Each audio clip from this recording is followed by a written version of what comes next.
ज्ञान सहावरियं मोनदियालं तत्प्रयोजनं ते भणन्ति ते निश्चिदासाः. मग इथे काय सांगितले की ज्ञान स्वभाव आत्म्याला जो जाणतो त्यांच्याकडून काय इंद्रिय जिंकली जातात. मी तेव्हा असे म्हणा की तो इंद्रिय जिंकून ज्ञान स्वभाव आत्म्याला जाणतो. त्याचा अर्थ काय की ज्या समयात अंधकार जातो त्या समयात उजेड होतो. म्हणजेच काय, ज्या समयात उजेड होतो त्या समयात अंधकार जातो. ज्या समयात ज्ञान स्वभाव आत्म्याचा विचार येतो त्या समयात इंद्रिय आणि इंद्रियाबद्दलचे जे विषय आहेत त्याच्याकडे लक्ष बाजूला होते.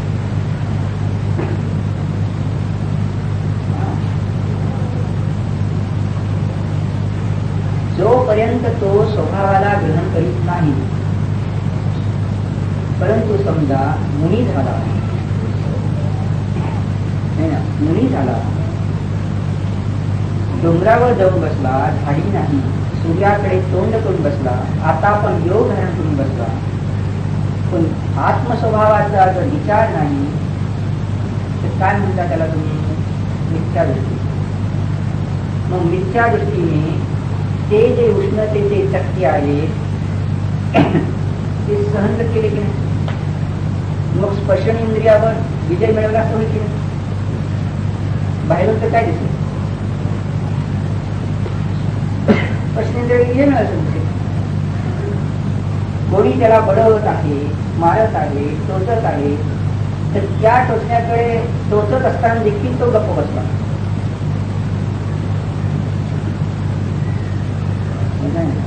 चक्काचे चक्काय म्हणून येणारे लोक असतात स्वतःला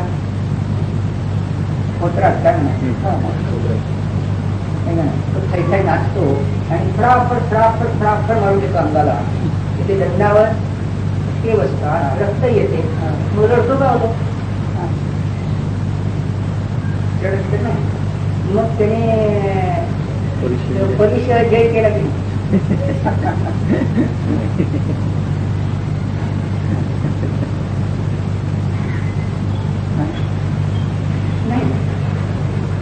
मग समजा मुली आहे ते उन्हात जाऊन बसलाय, पण आत्म्याच्या स्वभावाचं चिंतन नाही, पंचपदनिष्ठीचं चिंतन करतो. आता पण योग सहन झाला त्याच्याकडून, उष्णता सहन झाली, तर परिचय झाला नाही. मुनी शब्दातच असा अर्थ आहे की जो स्वसंमेलनानिमित्त आहे त्यालाच मुनी म्हणा. प्रगतीमुली म्हणून म्हणतो ना, बाहेर सगळ्याचं धारण केलं आहे अशा. ज्याने बाहेरचं व्रत धारण केलं आहे त्याच्याकडून झालं आहे. समजा उपवास करून बसताय, अन्न पाण्याचा त्याग केलाय, चित्तामध्ये लागूचा विचार नाही, परंतु पंचपरमिष्ठीचा विचार आहे, म्हणून त्याने भुकेवर विजय मिळाला की. कारण आत्म्याचा स्वभावाचं जर वेदन करीत नाही, मग दुसऱ्याचं भूक सहन होत नाही, तर लगेच खावे लागते. आणि याने तर 2-2, 4-4 दिवस, 8-8 दिवस नाही मिळाले तरी चालते. किंवा उपवास करून बसतो, मग सुदैवर जय मिळवला का? नाही मिळवला. का नाही? असं जर इथे झालं, जो इंद्रिय जिनिकता, मग याने तर इंद्रिय जिंकली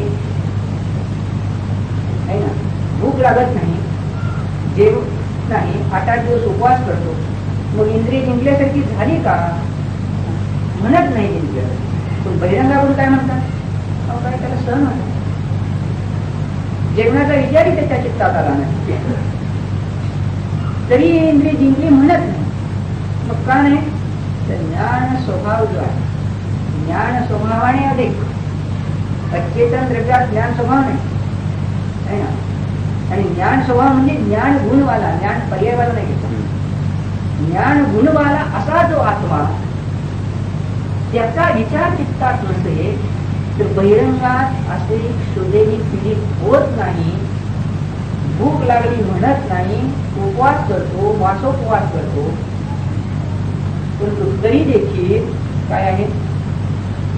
जिंकली नाही.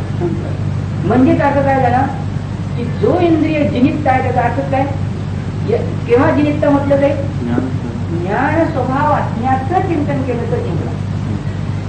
परमेश्वराचं ध्यान केलं सांगा आपण घेऊ खड्यावर. आम्ही विचारतो काय वाईट नाही हो, तुम्ही शंका विचारले तर माझ्याजवळ क्रोध नाही, असं काळजी करू नका तुम्ही.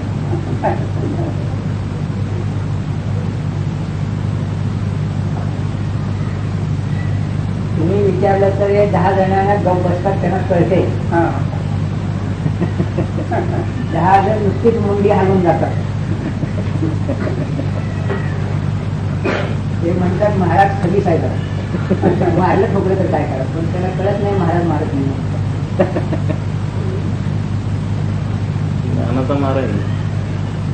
आणि जरा तसं मग आई जरा बोलते तर काय आहे ते काय आहे, आई मर म्हणते तर मर म्हणते काय.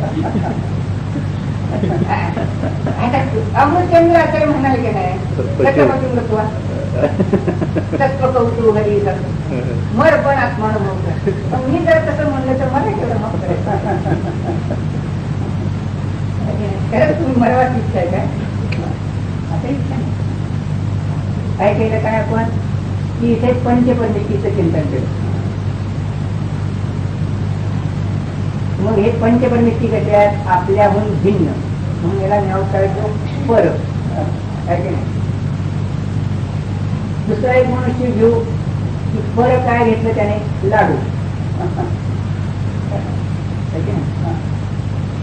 दुसरं फळ काय घेतलं त्यांनी, एअर कंडिशन, वातानुकूल म्हणायचं नाही का, वातानुकूल.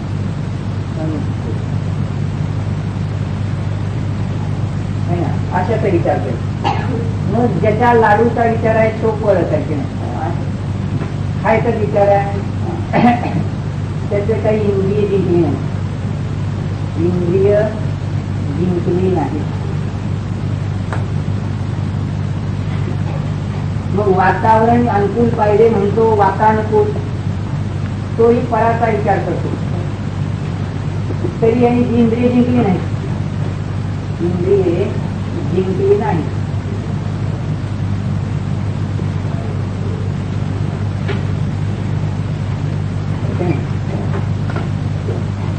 मग इथे निज ध्रुवाचं चिंतन केलं तर, निज ध्रुव एकच विभक्त, ध्रुवात ध्रुव आहे, ध्रुवात पर्यायी परभाव नाही, असा निज आत्मा, ज्ञान स्वभावाला आत्मा है ना, अशाचा विचार केला तर इंद्रिय जिंकली,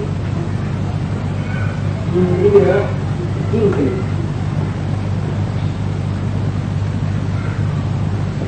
मग आता इथे काय झालं, हे स्व आहे, निज म्हणजे स्व.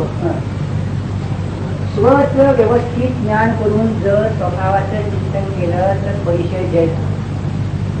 स्ववृत्ती गृहस्थी असला तरी देखील जय, आणि मुनी असला तरी जय. खातो गृहस्थी तर लाडू खातो, पण निज ध्रुवाचं चिंतन करत असेल तरी इंद्रिय जिंकली. वातानुकूल हवेत बसतो, निज ध्रुवाचं चिंतन करत असेल तरी इंद्रिय जिंकली. आणि हा कसा आहे, उन्हात बसला, आता आपण योग धारण केलं, आता आपण योगात बसलाय.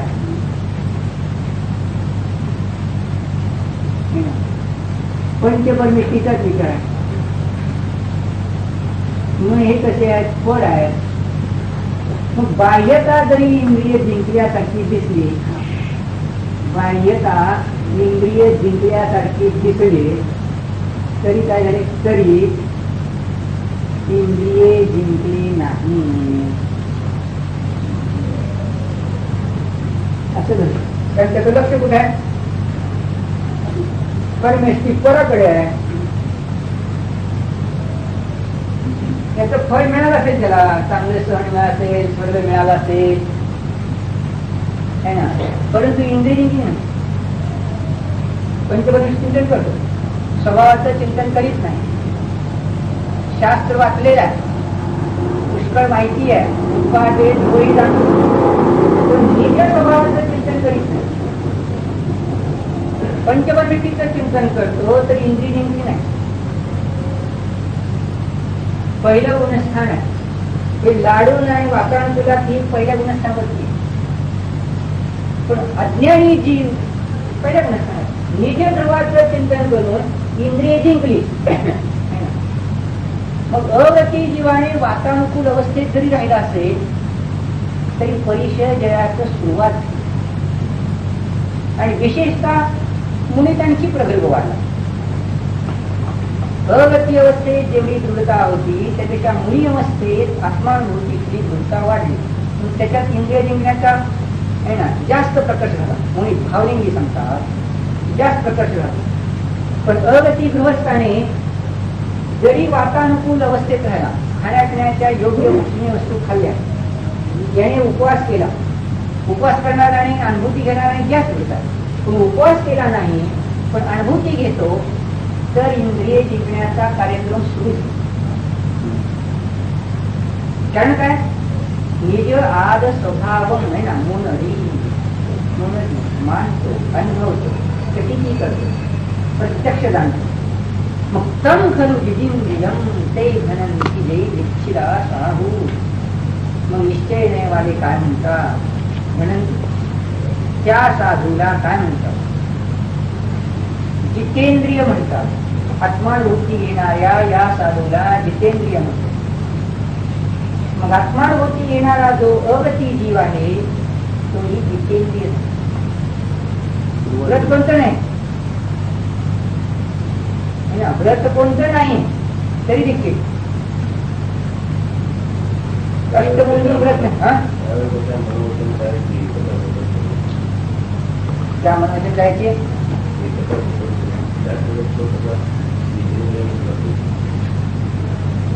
जितेंद्रियचा अर्थ इथे काय,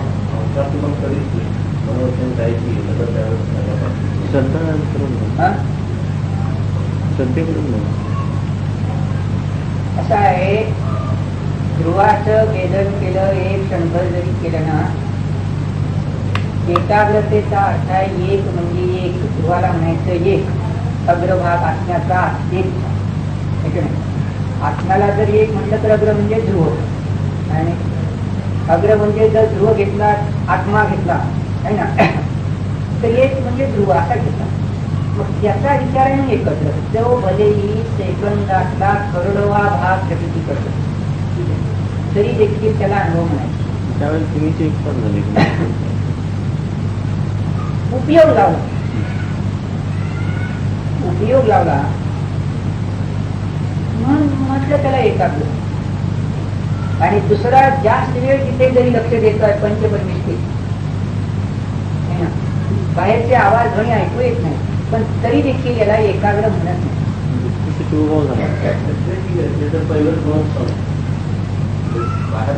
सगळं बाहेरच पाहतो प्रातिक्यांपेक्षा आणि दुर्बल तो तर पूर्ण बाहेरच पाहतो. त्या ठिकाणी तर त्याचे म्हणजे परावरच लक्ष आहे. त्या ठिकाणी तर त्याच्या म्हणजे तो परिसर जे म्हणतात येत नाही. बरोबर. पण या ठिकाणी अगती श्रावक आहे आणि तो अगती श्रावक लाडू खातो आहे. खाण्याची तर क्रिया चालू आहे, लाडू मुखात आहे, पोटात आहे आणि पोटात चालू आहे. मनोवचन करायची एकता त्या ठिकाणी नाही. अशा वेळेस त्यांनी परिसर जय केला काय होय, त्याच्यात लक्ष नाही, त्याच्यात लक्ष नाही. येता याला समय संगीत होत कथा कथा नरोचन विषय सुलभ असून त्याला त्यावेळेला ते आवडत नाही. परीक्षेला जर परीक्षेला बसला मुलगा तर तो जेवला न जेवला सारखाच आहे. मग ते जिंकलंच की त्यानं. जिंकण्याची एक लक्षात घ्या, आपण काय म्हणतोय, मुनी अनुभूतीपूर्वक करतोय त्याची जिंकण्याची दृढता जास्त वाटते. आणि अगती अनुभूती घेणारा जीव आहे, लाडू खातोय.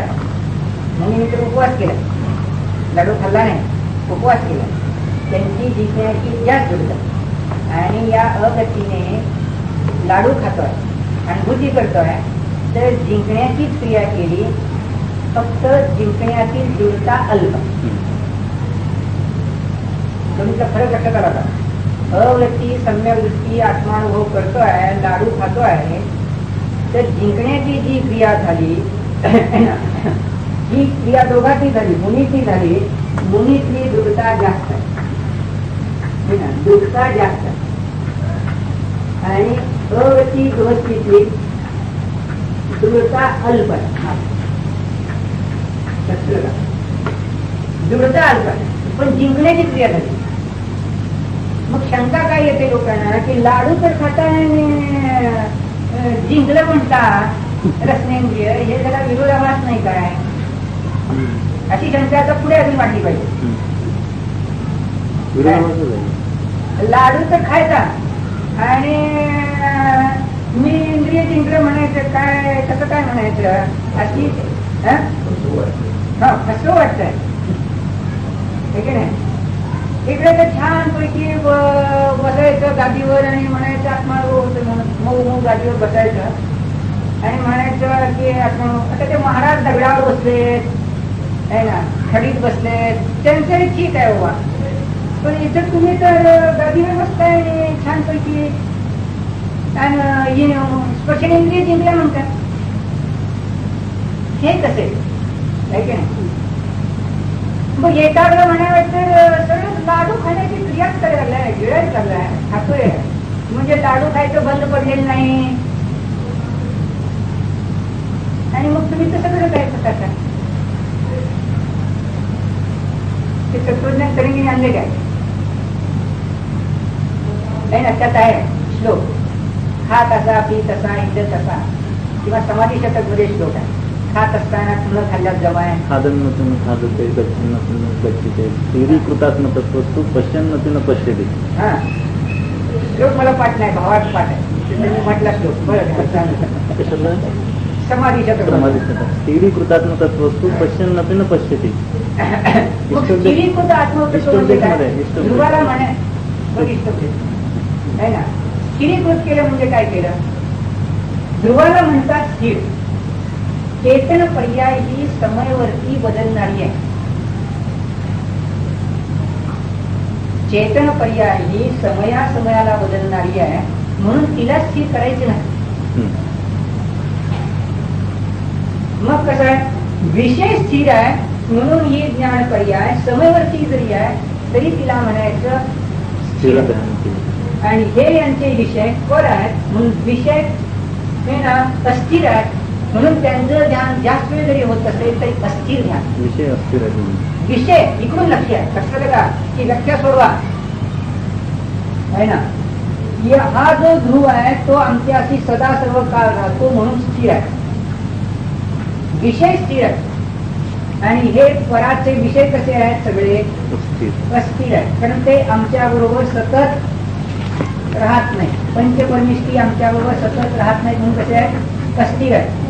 ज्ञान पर्याय कशी आहे, स्वतः ती अस्थिर आहे. तिला स्थिर कसं करणार, एक समय सोडून दुसऱ्या समयात राहते का पर्याय, राहत नाही, बदलून जाते. विषय पुन्हा पुन्हा जाणतोला जातो. या कक्षेने जर स्थिर म्हणत असाल है ना, तर या ध्यानाला काय आहे, जास्त वेळ राहिले जरी पंचपरमिष्ठीत जास्त वेळ जर राहिलं, समजा अर्धा तास 30 मिनिट सतत राहिलं, लाडू खाण्यात 45 मिनिटे रस आला, वातानुकूल हवेत है ना 46 मिनिटे राहिला, असा जरी राहिला आणि इथे एक समय राहिला, ह्या निज ध्रुवाचं एक समयवरती जरी विचार झाला तर याला म्हणायचं स्थिर ध्यान, आणि या सगळ्यांना म्हणायचं अस्थिर ध्यान. ही आहे व्याख्या. याला म्हणायचं व्यग्र आणि याला म्हणायचं अग्र, एकाग्र. याला म्हणायचं निर्व्यग्र किंवा अग्र किंवा अपस्वभाव की आत्मस्वभावात स्थित. किती वेळ राहिला पण, एक समय जरी राहिला, एक समयात विचार केला, दुसऱ्या समयात त्याचं दुसरीकडे कुठेही लक्ष गेलं तरी देखील या एक समयवरती ध्यानाला म्हणतात स्थिर ध्यान. इथे चलित प्रतिपत्ती नाही म्हणजे संशय नाही. या समयात निज ध्रुवाला जाणताना चलित प्रति म्हणजे काय, डोलायला नसते. निज ध्रुवाची पर्याय असे चलित नाही, संशय म्हणजे काय नाही तसे नाही, म्हणून स्थिर. आणि दुसरं म्हणजे काय, विषय स्थिर आहे. विषय निज ध्रुव कसा आहे, अनादिअनंत राहणार आहे, म्हणून त्याला म्हणतात स्थिर ध्यान. ही व्याख्या लक्षात ठेवा.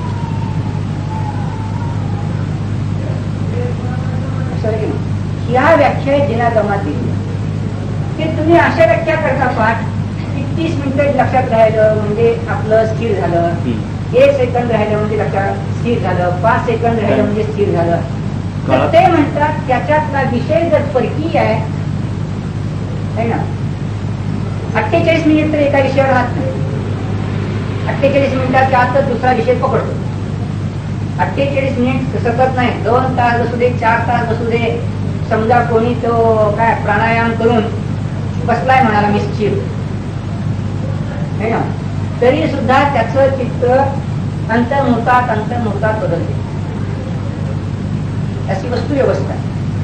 मग इथे जरी एका वेळेस 30 मिनिटं पंचपरमिष्टीच्या मूर्तीवर चित्र ठेवून आहे किंवा त्याच्या विचारात गुंतून आहे, किंवा 45 मिनिटं लाडूवर स्थिर आहे, किंवा 46 मिनिटं त्या वातानुकूल हवेचा भास घेत आहे, तरी हे इतकं स्थिर ध्यान असलं तरी अस्थिर आहे. एडिसन वगैरे त्याला जेवलेलं कळत नव्हतं, उद्गलावर लक्ष देत होता, जेवलं तरी कळत नव्हतं. विचारायचं एखाद्या वेळेस की मी जेवलो का म्हणून. आता ज्याचं त्याला पोट रिकाम कळावं, पण विचारायचं मी जेवलो की नाही. म्हणजे त्याचं लक्ष कुठे लागायचं. लोकव्यवहार म्हणतो की त्यामध्ये एकाग्र झाला, पण जिनागम म्हणते की एकाग्र नसून व्यग्र आहे. व्यग्रतेमध्ये त्याचा उपयोग त्या विषयावर जास्त वेळ शिकला. इच्छा दृष्टी आहे, अनुभव नाही. तुम्ही म्हणाल विषय कशाचा आहे, विषय स्पर्श रस गंधवर्णवाला. स्पर्श रस गंधवर्णवाल्या वस्तूत आनंद गुण आहे का त्याचा तादात्म्य. मग आनंद झालाय कुठून निघालं उत्तर नाही. वस्तू कार्य मी म्हणालो पिवळी झाली, माझं ज्ञान खोटं. पेला जो आहे पांढरा आहे, मी जर जाणला पेल्याला पेला आणि पिवळा म्हणून जाणला तर, चांदीच्या पेल्याला पिवळा म्हणून जाणलं तर पेला जाणला बरोबर, आकार जाणला बरोबर, पण पांढरा असताना पिवळा जाणला हा चूक.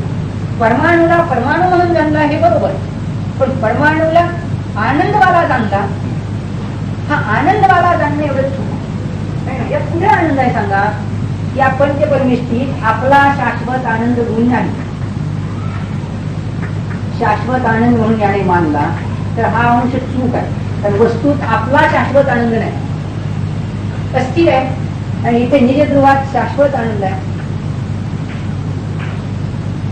आनंद गुण जो आहे अनादि आनंद म्हणून हा शाश्वत आनंद आहे. ही अंश बरोबर, यात काही चूक नाही. आणि या वातावरणापुढे आनंद गुणच नाही, कुठे आहे आनंद झाला चूक. या लाडू झाला आनंद झाला चूक.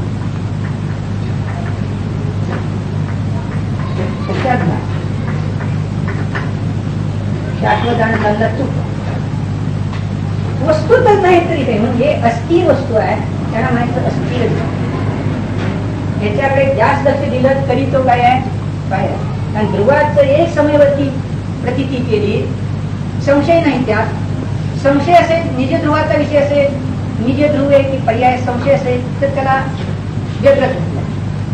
पण संशय नाही असं एक समयवरती ध्रुवाबद्दलचा प्रत्यक्ष विचार त्याला म्हटलंय एकाग्र झाला. मग ध्यान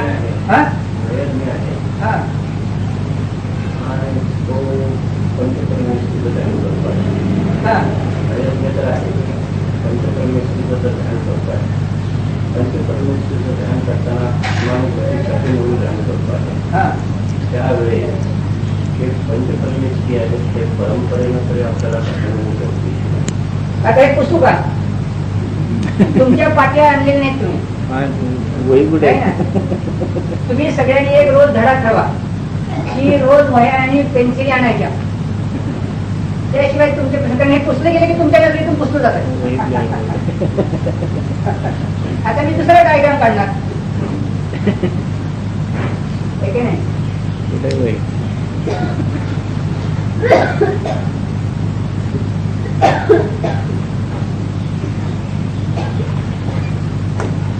मिथ्या श्रद्धा होती, पिवळं काढलंय श्रद्धे आहे ना, मिथ्या आहे म्हणून. ते पिवळं ज्ञानाची रेखा काढली, ते मिथ्या ज्ञान आहे म्हणून.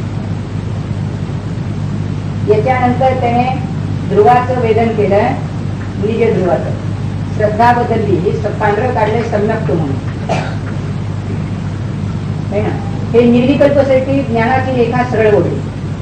त्याच्यानंतर श्रद्धा काय सततच निर्विकल्प राहिली. त्याच्यानंतर त्याने पंचपरमिष्टीचं चिंतन केलं.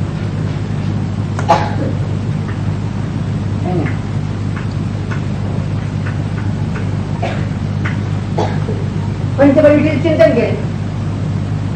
मग या वेळेला त्याची श्रद्धा जी आहे कशी आहे, सम्यक.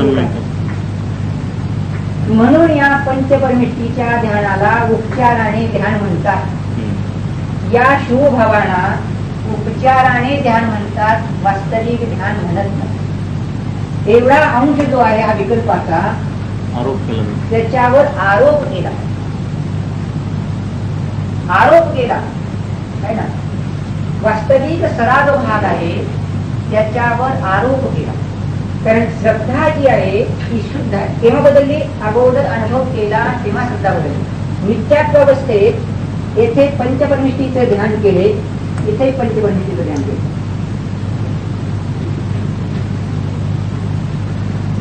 तर ते आर्त ध्यान आहे. इथं मिथ्यात्व आहे, आर्त ध्यान आहे. होय. आणि इथं जे आहे ते ही आर्त ध्यान आहे.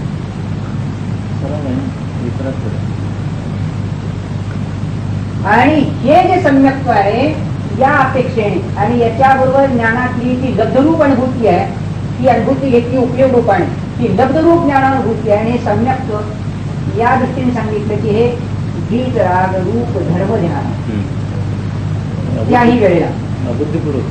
आणि मग हे जे आहे या अपेक्षेने या पंचपरमिष्टीच्या या सरागतेवर वक्र काढल्याचे का या शिवभावावर आरोप केला. या शिवभावावर आरोप केला, वास्तविक नाही. तो केव्हा केला, याच्या पूर्व अवस्थेत अनुभव केला तेव्हा श्रद्धा बदलली.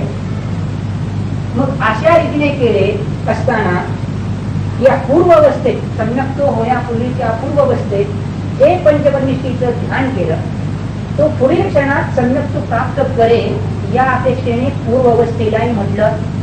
काय तो अर्थ धार्मिक आहे, व्यवहार नाही म्हणतो, उपचाराने म्हणतो. पण वास्तविक हे धर्मध्यान नाही.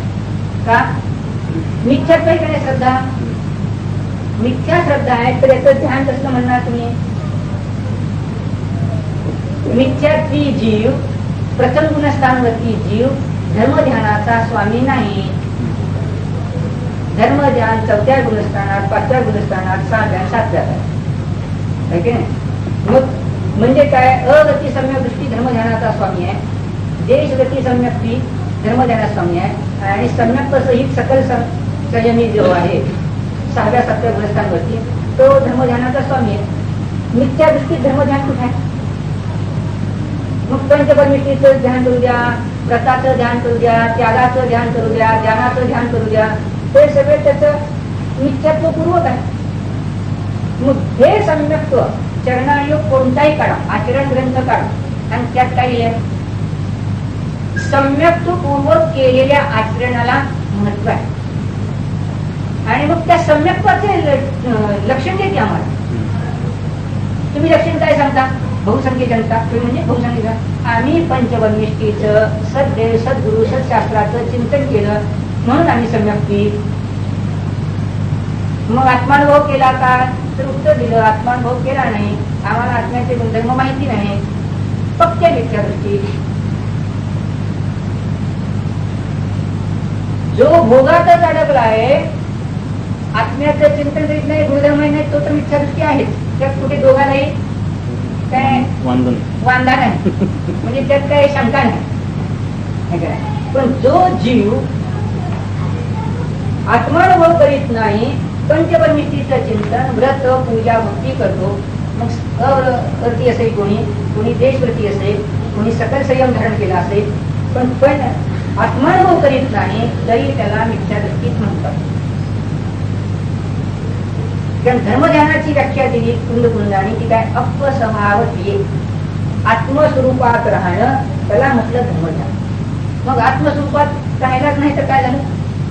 धर्मध्यान नाही, शुक्ल ध्यान तर नाही. आपली चर्चा पंचम काळातील इथे जन्मलेनाची आहे. म्हणजे आपल्याला सध्या शुक्ल ध्यान तर नाही, त्याची काय गोष्ट करायची आपल्याला वाचा.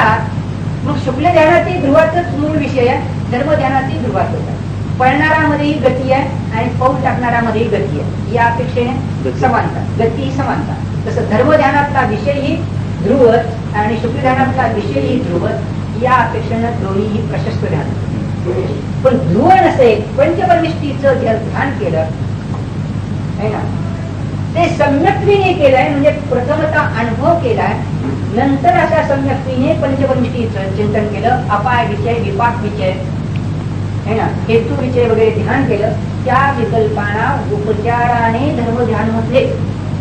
आणि ते सहज होतात. कारण काय, उपयोग रूपानं ध्रुवावर थोडा वेळ टिकला, पुन्हा विकल्पात आला. म्हणून काय झाली क्रिया, ती चिंतन झाली. पंचपरमिष्टीबद्दल, शास्त्राबद्दल, तत्वचर्चेबद्दल है ना, लोकांना चांगलं होऊ असे भाव, दानादी, पूजा, भक्ती याच्याबद्दल सहज.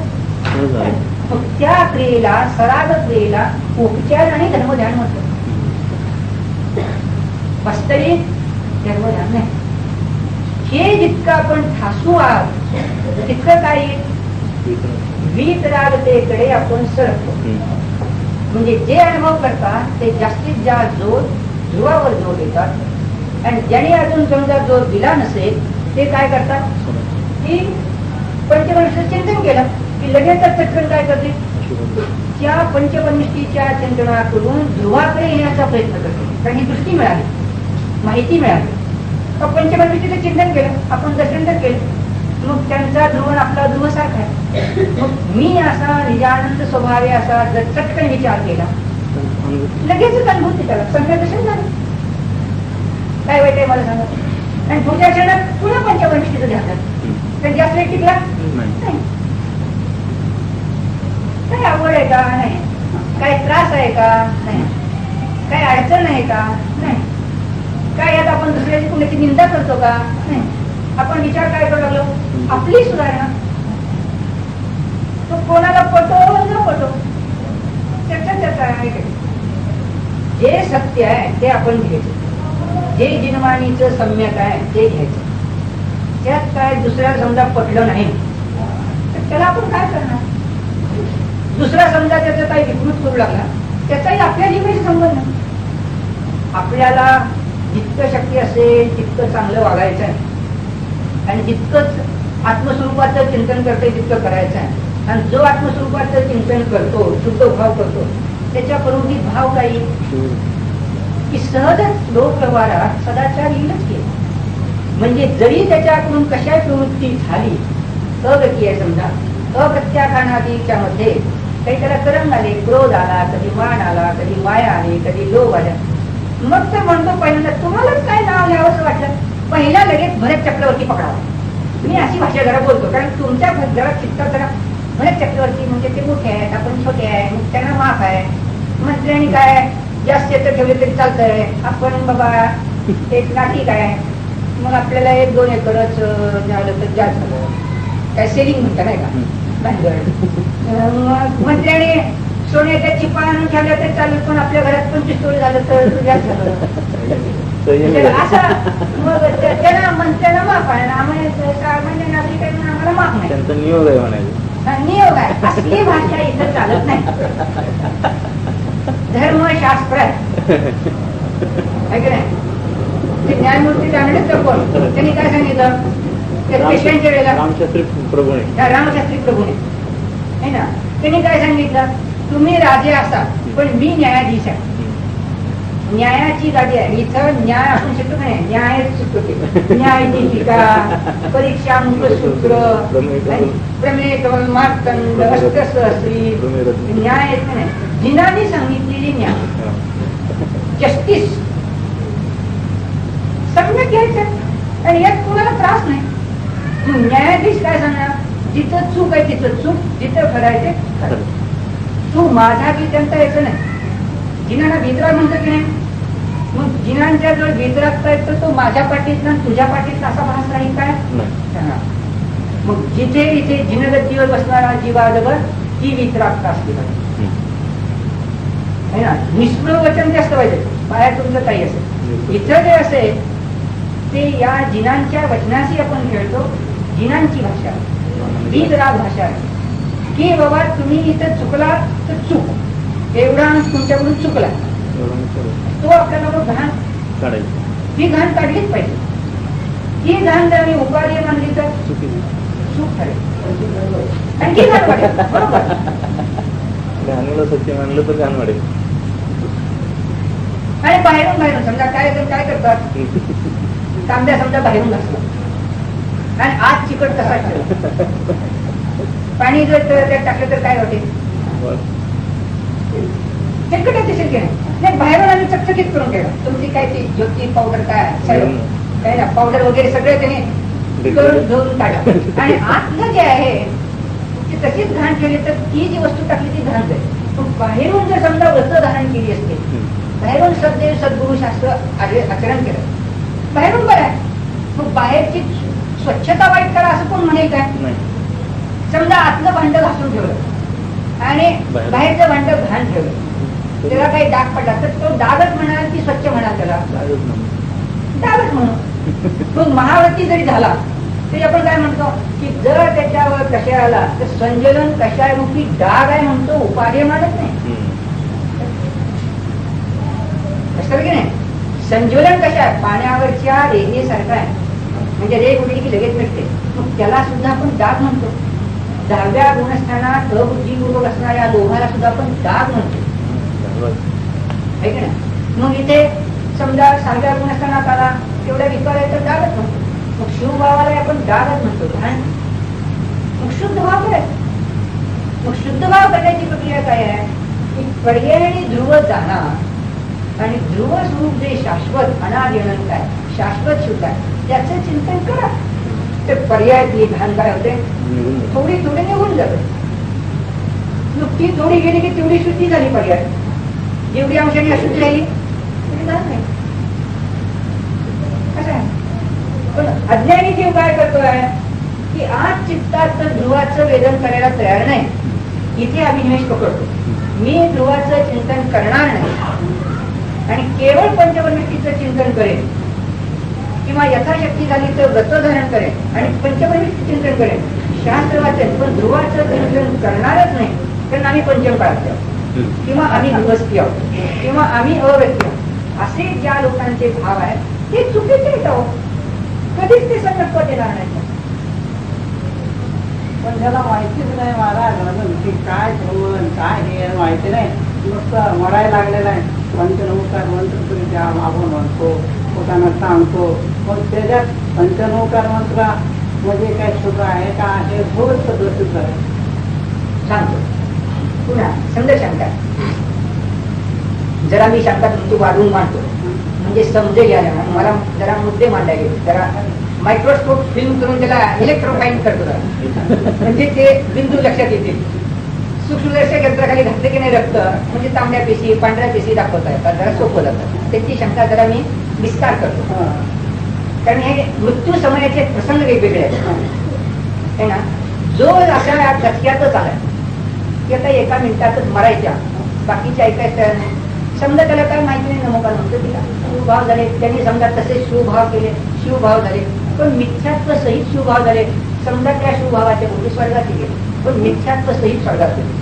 आम्ही कुठे नको म्हणतो पाप करा असं, शिव्या द्या असं कसं सांगू नाही. आता दुसरा मृत्यू समयाचा दुसरा प्रसंग, 1 मिनिटाचा गेला प्रसंग वेगळे, म्हणजे एक उदाहरण गेलं आहे ना.